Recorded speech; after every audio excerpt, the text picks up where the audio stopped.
మూడింటిని కలిపి అంచనా చేసి విద్యుత్ పర్ యూనిట్ ధర ఫిక్స్ అవుతుంది అధ్యక్ష. ఇప్పుడున్న అంచనాల ప్రకారం మా అధికారులతో నిపుణులతో మాట్లాడితే ఇప్పుడు ఎన్టీపీసీ కట్టబోయే 2400 మెగావాట్లతో ఈ రోజే మనం ఒప్పందం చేసుకుంటే ఉత్పత్తి సమయానికి మనం 9 రూపాయలు పర్ యూనిట్ చెల్లించాల్సి వస్తుంది. ఇది లాభమా నష్టమా అంచనా వేసుకొని వాళ్ళతో ఒప్పందాలు చేసుకున్నాం అధ్యక్ష. దాంతో వాళ్ళ పనులు ఆగలేదు అధ్యక్ష. ఎన్టీపీసీ ఎక్కడైనా పవర్ ప్రాజెక్టుకు రాష్ట్ర ప్రభుత్వం అనుమతిస్తే వాళ్ళు నిర్మాణం చేసుకొని పూర్తయ్యే లోపల ఎప్పుడైనా మనం అగ్రిమెంట్ చేసుకోవచ్చు. మనం చేయకపోతే వాళ్ళు బయట ఎక్కడైనా అమ్ముకోవచ్చు. ఎందుకింత దుఃఖం వస్తుంది అధ్యక్ష? కిషన్ రెడ్డి గారు చెప్పిండంట, కిషన్ రెడ్డి గారు దుఃఖంలో వీరు భాగస్వాములు అయినంట, ఆయనని ఈయన ఓదార్చిండంట, ఆయన ఓదార్చిండంట. ఇదా అధ్యక్ష వీళ్ళు మాట్లాడేది? వాళ్ళ బీఆర్ఎస్ బీజేపీ చీకటి ఒప్పందం మీకు అర్థమైపోయింది కదా అధ్యక్ష. ఇది కాకుండా వారు ఒక మాట చెప్పిండ్రు అధ్యక్ష. ఏమని? కేంద్ర ప్రభుత్వము 50% ఉత్పత్తి చేయాలి, అంతకంటే ఎక్కువ చేయొద్దు అని ఆదేశాలు ఇచ్చింది.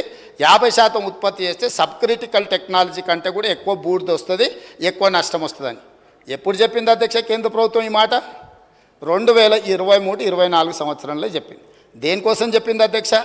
సోలార్ పవర్ ప్రాజెక్టు, అదేవిధంగా విండ్ పవర్, గ్రీన్ ఎనర్జీ అంత వచ్చింది, వాటి ఉత్పత్తి చాలా పెరిగింది కాబట్టి మీరు 50% గ్రీన్ ఎనర్జీ వాడుకోండి, మిగతా 50% బొగ్గు చేత ఉత్పత్తి అయ్యే విద్యుత్తును వాడండి అని సూచన చేసింది. It is not mandate. ఇదేమి మన మీద బలవంతంగా కేంద్ర ప్రభుత్వం రుద్దుతలేదు. కానీ వీళ్ళు సబ్ క్రిటికల్ టెక్నాలజీ ఎప్పుడు తీసుకున్నారు అధ్యక్ష? 2015లో ఇండియా బుల్స్ అనే గుజరాత్ కంపెనీతోని. వీళ్ళు ఎంత దివ్యజ్ఞానులు, కాలజ్ఞానులు. బ్రహ్మం గారు తెలుసు కదా అధ్యక్ష, కాలజ్ఞానం చెప్పిండు. వాళ్ళ ముతాతలు ఉన్నారు అధ్యక్ష.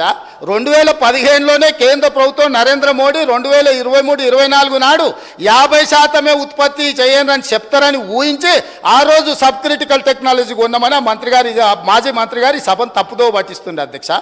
వీళ్ళు సబ్ క్రిటికల్ టెక్నాలజీ కొని ఇండియా బుల్స్ దగ్గర కమిషన్ కొట్టింది 2015లో.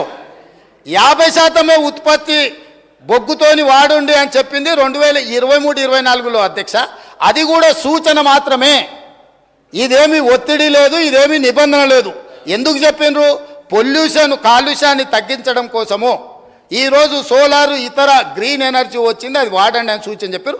దాన్ని కూడా 2015 నాడు చేసిన తప్పులను కప్పిపుచ్చుకోవడానికి 2023-24 నాటి నరేంద్ర మోడీ గారి ప్రభుత్వం చేసిన సూచనను సభలో ప్రస్తావించి సభను తప్పుదోవ పట్టించి ఈరోజు తెలంగాణ ప్రజల్ని మభ్యపెట్టాలనే ప్రయత్నం చేస్తుండు.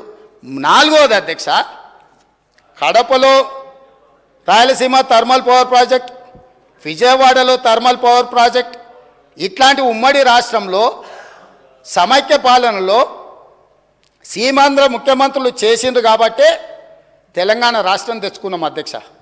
ఆనాడు రాజశేఖర రెడ్డి గారు, చంద్రబాబు నాయుడు గారు ఇట్లాంటి నిర్ణయాలు చేసిండ్రు కాబట్టే తెలంగాణ వచ్చింది. ఆనాడు ఆ చంద్రబాబు నాయుడు గారితో మంత్రిగా అంటగాగి 610 జీవోనే వద్దు, అసలు మేధా సంపత్తి ఎక్కడున్నా వాడుకోవాలి అని చెప్పి మాట్లాడింది వాళ్ళ నాయకుడు కాదా? చంద్రబాబు నాయుడు పక్కలే చేరి చంద్రబాబు నాయుడుతో ఇవన్నీ చేయించింది వాళ్ళు కాదా? రాజశేఖర రెడ్డి గారి ప్రభుత్వంలో ఇప్పుడు లేచి ఎగురుతున్నాయన వార్డు మెంబర్ కాకపోయినా ఆ రాజశేఖర రెడ్డి గారే కదా మంత్రి చేసింది నిన్ను. పోతిరెడ్డిపాడు పొక్క పెద్దగా చేసినప్పుడు కడప జిల్లా ఇన్ఛార్జ్ మంత్రి ఎవరు అధ్యక్ష? కీర్తిశేషులు నాయన నరసింహారెడ్డి టీఆర్ఎస్ మంత్రి కాదా? రాజశేఖర రెడ్డి గారి పంచనే చేరింది మీరు. చంద్రబాబు నాయుడు